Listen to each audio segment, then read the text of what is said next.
बिस्मिल्लाहिर्रहमानिर्रहीम। मेरा नाम डॉक्टर सैयद ग़ुलाम मुर्तज़ा है। मैं Abbottabad diabetes and food care centre Abbottabad से आपसे मुखातिब हूँ।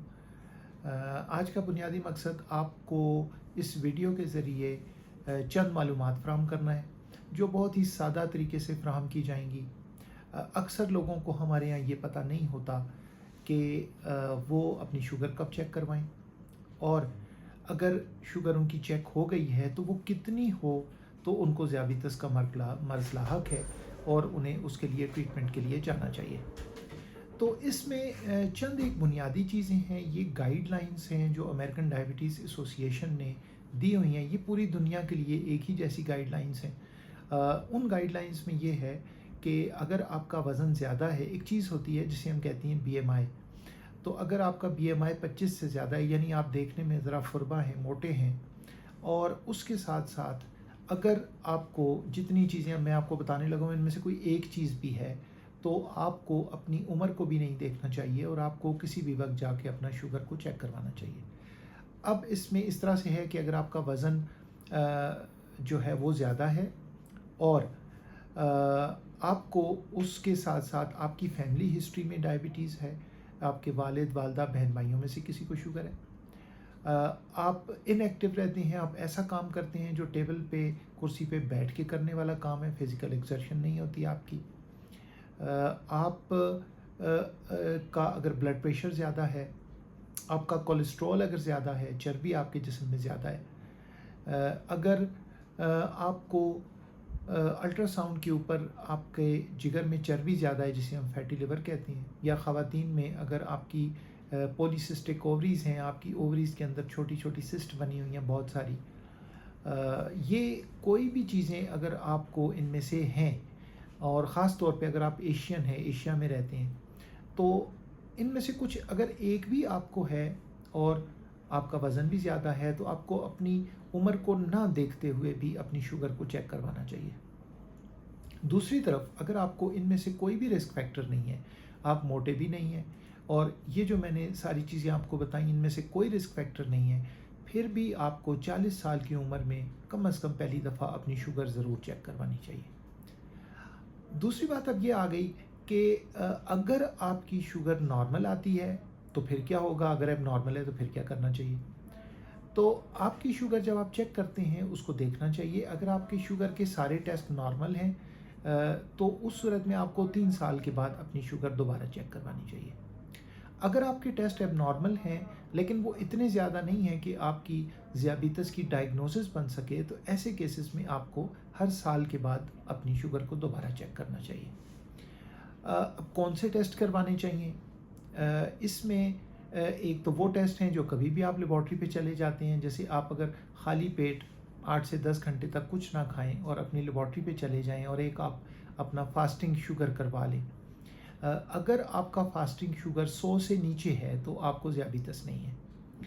अगर आपका शुगर का टेस्ट फास्टिंग में 100 से लेके 125 के दरमियान है तो आपको शुगर तो नहीं है, लेकिन आपको बहुत ज़्यादा इस बात की चांसेस हैं कि कल को आपको शुगर हो जाएगी। और अगर यही टेस्ट आपका 126 या उससे ज़्यादा है तो इसका मतलब ये है कि आपको शुगर का मर्ज़ लाहक है, आपको अपने डॉक्टर से रब्ता करना चाहिए।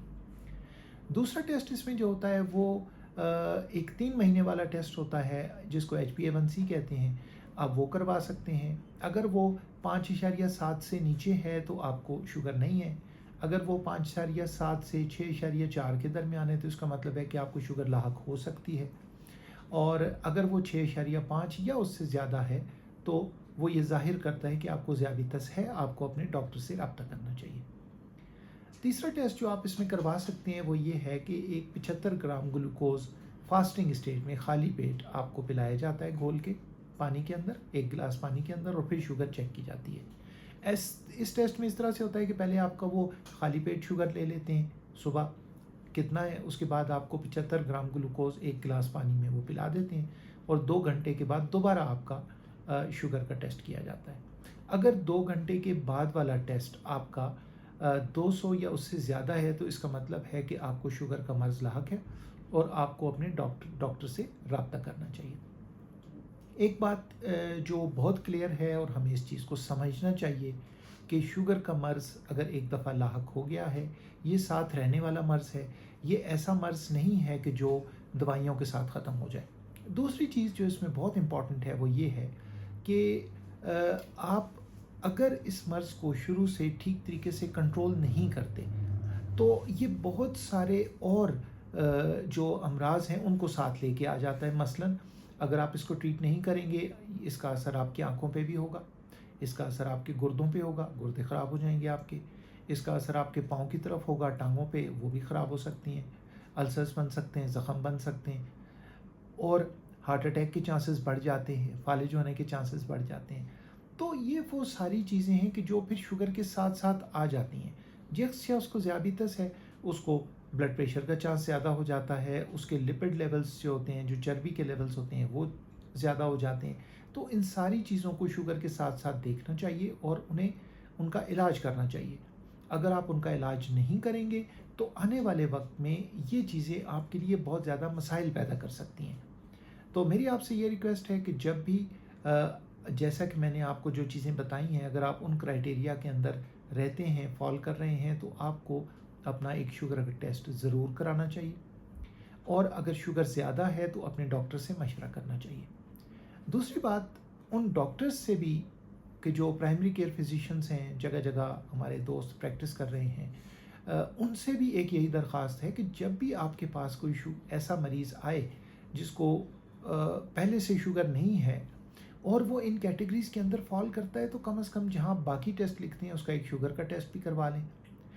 آپ وقت کے ساتھ ساتھ دیکھیں گے کہ بہت سارے ایسے لوگ آپ کو پتہ لگنے لگ جائیں گے کہ جن کو خود بھی پتہ نہیں تھا لیکن ان کو شوگر کا مرض لاحق تھا۔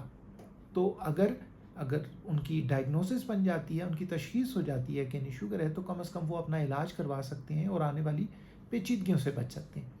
اپنا بہت بہت خیال رکھیے گا۔ Thank you. السلام علیکم۔